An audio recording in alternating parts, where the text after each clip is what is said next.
We've got Amy Belair here, everybody. Hi, Amy. Good to see you. Hi, Charlie. It is such an honor to be on your show. I love your show. And just so you know, when I buy my C60 Purple Power, I use your affiliate link. Woohoo! Thank you. We appreciate that. I'll tell you, if you just outsource your critical thinking to the mainstream media and let them tell you how to take care of your body, you'll be really disappointed. I think. Absolutely. Listen, you've done you're in the industry of helping people improve the quality of their life. Some of that is physical, some of that is mental, right? Emotional, coming at problems from a different angle, getting in touch with who we are. It made me think when I was getting ready for this interview, it made me think about maybe kind of a deep question. And I don't know if you have the answer, but my guess is that you've got a pretty good idea of this or more so than I do. But who are we? Who are we as human beings? What are we doing here? Are we just ants in an ant farm that somebody's watching and going, oh, that one likes to dig a tunnel that direction. And that one likes to do this. And look at them. They're fighting with each other. What's the point to all of this? Some days it feels like there is no point. Other days I feel totally inspired. I don't know enough about my body, to be honest with you, to know what's going on. I don't know enough about how the sun impacts me. I don't know about solar cycles. I don't know about vibrational energy. I'm a dummy when it comes to all this stuff, and I want to not be.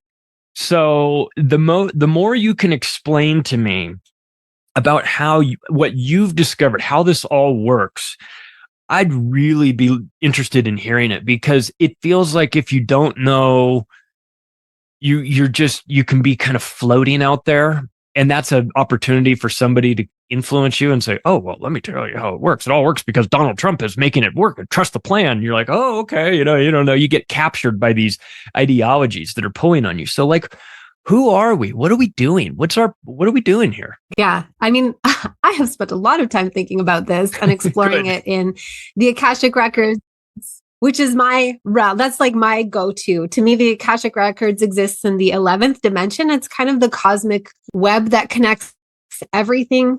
But more accurately, it feels like the internet, or how we have cloud storage for for example, we're on Zoom right now. So you have Zoom cloud storage. So it's not stored locally. It's in the cloud. Technically it's whatever. In 3D terms, I understand it's a bunch of giant servers everywhere, but the Akashic Records is we are the hard drive, our bodies are the hard drive, and it can only store so much information. And then it goes into the cloud, and we have a cloud all around us. And so we each have an individual cloud. That's our personal Akashic Records. And then we have a collective Akashic Records that is the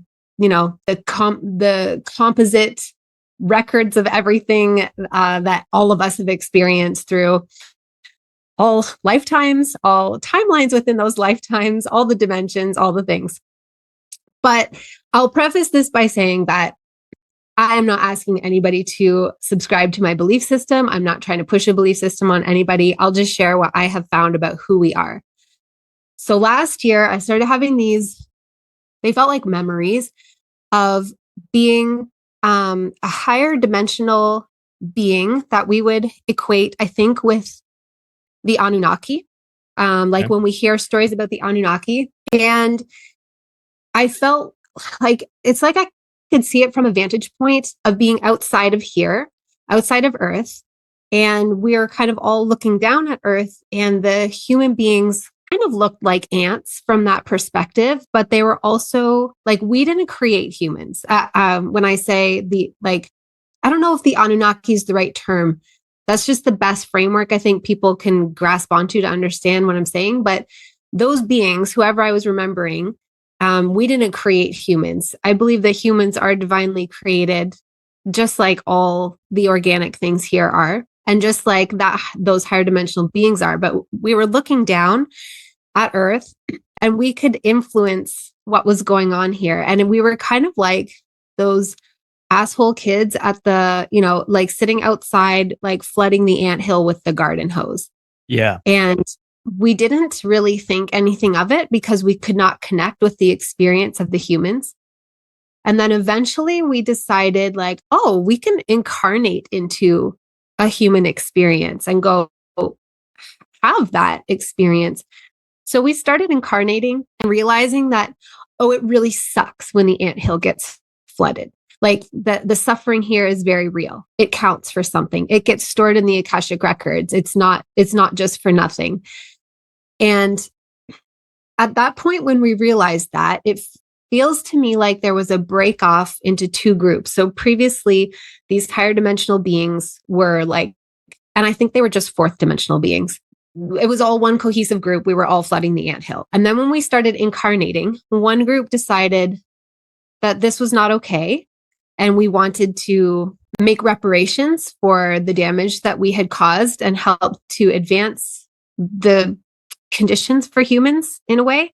And the other group decided, like, no, this is our, it's kind of like our Westworld. This is our playground. Like, we want to prune the development of humans and keep it so that we can continue to incarnate here and have all of our pleasures and have a good time. You know, thanks for watching that clip. If you want to hear the entire episode in audio format, just go wherever podcasts are served, search for Macroaggressions, subscribe to the show, and please rate it when you get a chance. Thanks, everybody.